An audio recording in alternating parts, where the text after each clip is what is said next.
कांद्याच्या संदर्भात हे खरं आहे, कांद्याचे भाव कमी आहेत, शेतकरी अडचणीमध्ये आहे आणि त्या संदर्भामध्ये ठिकठिकाणी तर आंदोलन चालले आहेत, काही ठिकाणी राजकीय आंदोलनही चाललेले आहेत.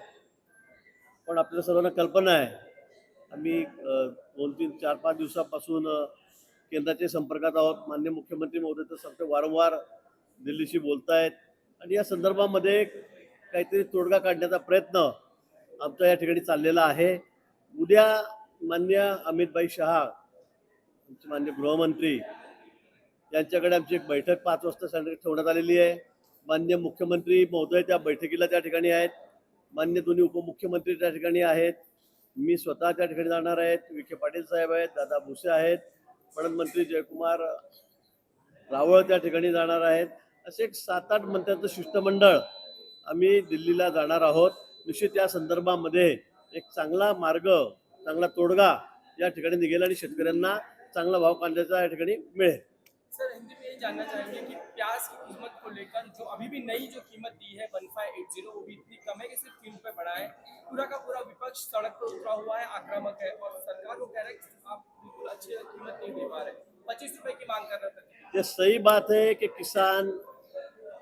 किसानों को प्याज का भाव नहीं मिल रहा है, भाव बहुत कम हो गए, मार्केट में टूट गए हैं और इसी को लेकर कल माननीय मुख्यमंत्री जी देवेंद्र जी फडणवीस की अध्यक्षता में दोनों उप मुख्यमंत्री है और हमारे पणन मंत्री जयकुमार जी है, रावल, मैं खुद वहाँ पर जा रहा हूँ, विखे पाटिल साहब है, दादा भुसे जी है और 2-3 मिनिस्टर, मतलब ऐसे 6-7 मिनिस्टर की टीम हमारी मुंबई दिल्ली जा रही है।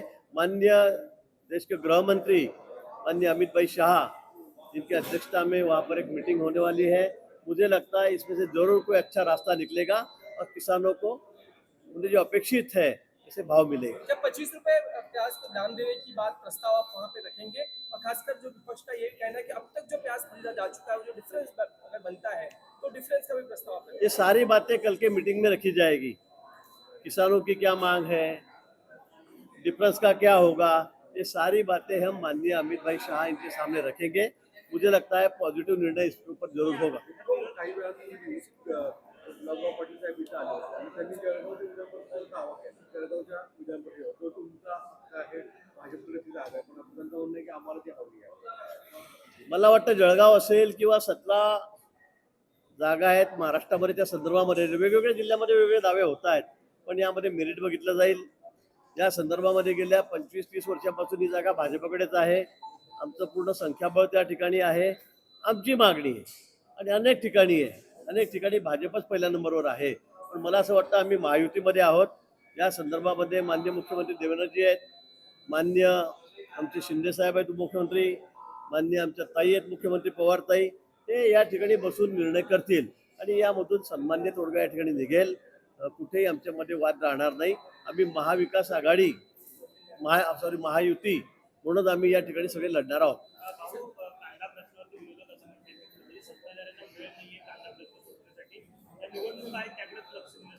अजिबात नाहीये, कांद्याकडे आमचं पूर्ण लक्ष आहे. मला वाटतं कांद्या उत्पादक शेतकऱ्यांना ज्या ज्या वेळेला भाव तुटलेत, कमी झालेत, त्यावेळेला आम्ही जे मदत केलेली आहे, जे अनुदान दिलं असेल, कांद्याला भाव दिला असेल, तो आजपर्यंत तुमच्या सरकारच्या विरोधकांनी कधी सत्तेत असताना दिलेला नाही. आपण सगळं कॅल्क्युलेशन मी करून तुम्हाला सांगतो की आतापर्यंत कांदा उत्पादक शेतकऱ्यांना सरकारने किती मदत केलेली आहे आणि म्हणून या म्हणण्यामध्ये कुठलंही तथ्य नाही. उद्या पुन्हा आम्ही दिल्लीला जात आहोत. माननीय अमित भाई शाह यांच्या अध्यक्षतेखाली बैठक आहे. निश्चित यामध्ये एक सन्मान्य तोडगा त्या ठिकाणी निघेल आणि शेतकऱ्यांना न्याय मिळेल. पालघरच्या पोटनिवडणुकी की काही तुमची भूमिका आजवली होती. आता चर्चा अशी येते की एकनाथ शिंदे भाजपचे विरोधक असणाऱ्या हितेंद्र ठाकूर या कंपनींना स्वतःकडे घेऊन पाहतात आणि नवीन राजकारण मांडून पाहतात. याचा खरं कॅल्क्युलेशन काय होईल की मित्र पक्ष आपला तुमच्या भाजपच्या विरोधातल्या जवळ करू पाहतो. आपण बघताय अलीकडच्या काळामध्ये काही वर्षामध्ये अनेक लोक जे वारंवार विरोधामध्ये होते ते आता आमच्या पक्षामध्ये येत आहेत, महायुतीमध्ये येत आहेत, कधी शिंदे साहेबांकडे येत आहेत, कधी आमच्याकडे येत आहेत. चालणार आहे. तर काही कायमस्वरूपी आमचा विरोध असायला विषय नाही. पण आता शिंदे साहेब कुणाला घेत आहेत, कुणाला नाही, या बाबतीत मला कुठलीही कल्पना नाही. हा त्यांचा प्रश्न आहे, त्यांच्या पक्षाचा प्रश्न. सर मुस्लिम पर्सनल लॉ बोर्ड के उपाध्यक्ष है अब्दुल्ला आजमी, उन्होंने एक पत्र लिखा हुआ है अध्यक्ष को मुस्लिम पर्सनल लॉ बोर्ड के। उनका ये कहना है कि वंदे मातरम जो है जबरदस्ती एक तरह से थोपा जा रहा है पश्चिम बंगाल और जम्मू में, क्योंकि मुस्लिम जो है वो वंदे मातरम कहते नहीं, वे विश्व मातरम मानते हैं, तो उसके लिए सड़क पर उतरना पड़ेगा, विरोध प्रदर्शन करना पड़ेगा, इस तरह की बात वो करते हैं वंदे मातरम। बिल्कुल वंदे मातरम सबको कहना ही पड़ेगा। इस देश में अगर रहना है तो वंदे मातरम कहना है। हमारी मांग तो यही है। क्या उसमें क्या बुरा है?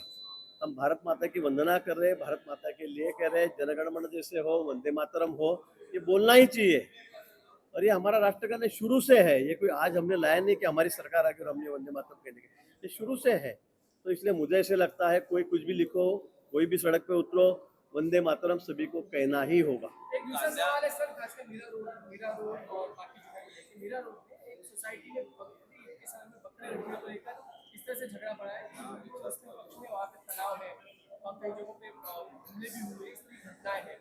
तो खासकर ऐसे घटनाओं के बारे में क्या कहना है आपका? नहीं, मुझे ऐसे लगता है कि कोई भी कॉलोनी में हो, सोसाइटी में हो, अपने फ्लैट में हो, बकरे मारने की इजाजत नहीं है।